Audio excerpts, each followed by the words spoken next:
fulfillment of their professional duties shall hold paramount the safety, health, and welfare of the public, perform services only in areas of their competence, issue public statements only in an objective and truthful manner, act for each employer or client as faithful agents or trustees, avoid deceptive acts, conduct themselves honorably, responsibly, ethically, and lawfully to enhance the profession's honor, reputation, and usefulness.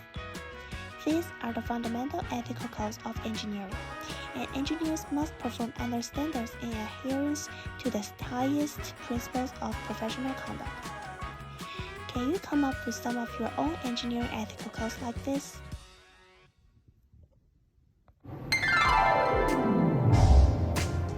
Hello everyone, this is Gabbie. Welcome to my channel. Today I'm going to talk about engineering ethics. Before discussing the details of ethics, I want to introduce a scientific failure called Challenger disaster to feature something called the glass transition temperature. The Challenger disaster occurred on the 28th of January of 1986, when the NASA Space Shuttle Orbiter Challenger broke apart and disintegrated 73 seconds into its flight, leading to the death of its 7 crew members. The cause of the disaster was the failure of the 2 redundant O-ring seals and joint in the shuttle's dry solid rocket booster, or SRB. The O-rings were only tested at temperatures above the glass transition temperature.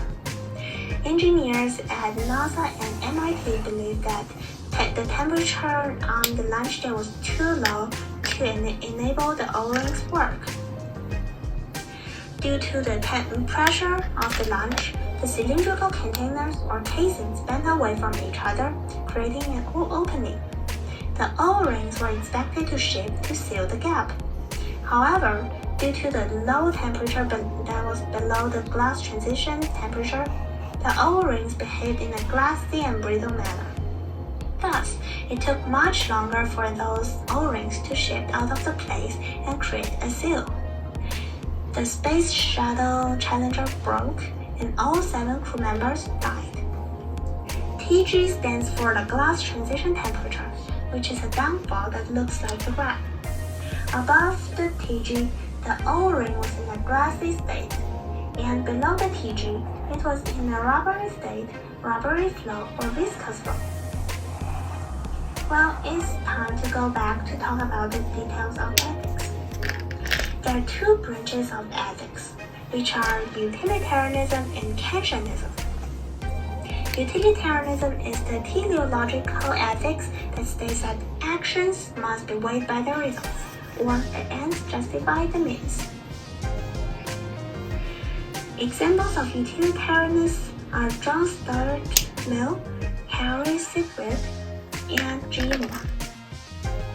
Kantianism is the deontological ethics named after Immanuel Kant that states that actions can only be considered morally good because of a characteristic of the action itself. Kant described that duty, goodwill, and moral worth are vital to determine the morality of an action. The big difference between utilitarians and Kantians is that utilitarians believe that we should do actions that produce maximum happiness, even if these actions treat people as means to an end.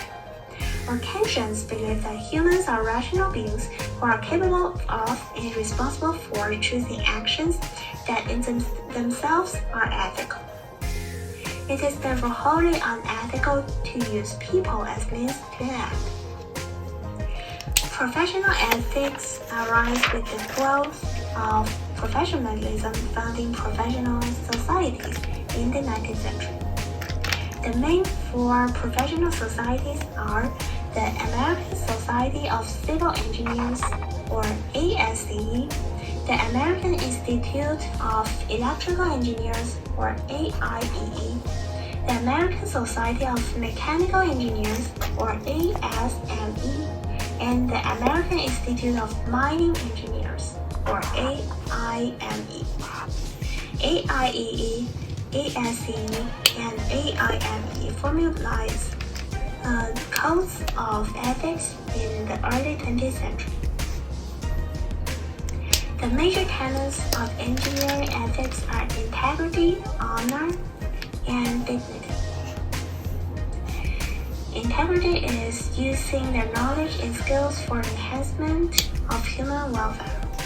Honor is being honest and impartial and serving with fidelity to the public, to their employers and clients. And dignity is striving to increase the competence and prestige of the engineering profession. The conflicting responsibilities of ethics are the obligation to society, obligation to clients and company, and the obligation to fellow engineers. This is the end of this video. I hope you like it, and I look forward to seeing you in the next video.